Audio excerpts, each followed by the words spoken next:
This is the hip hinge.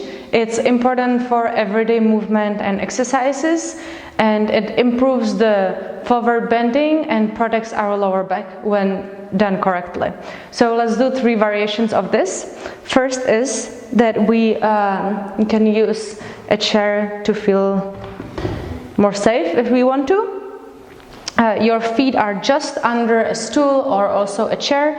Your knees are almost touching the stool. If you don't have anything so far, just pay attention that your knees stay still above the ankles. And then you just hip hinge as if you have stick in here and up.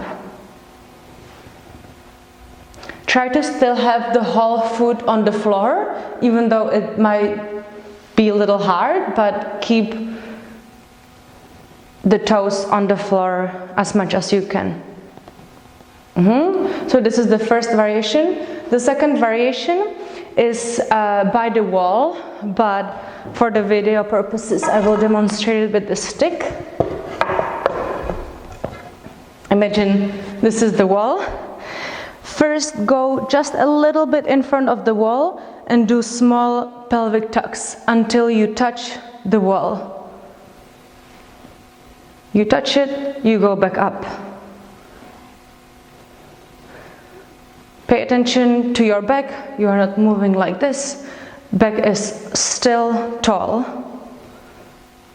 Then you go a little bit more forward, maybe half length of your foot. And you do the same.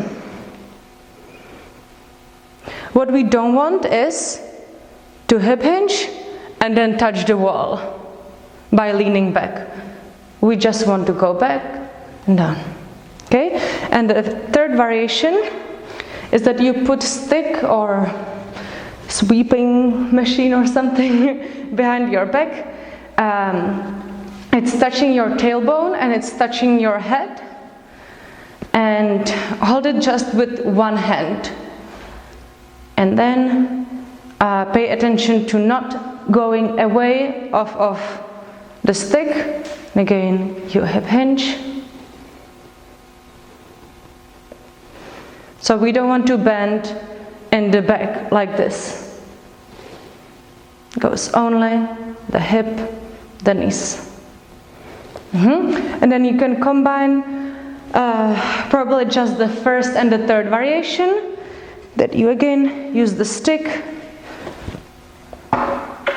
go toward the stool, legs are on your hip width,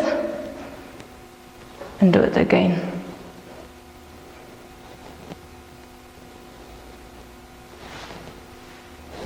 Yeah, so that's the hip hinge.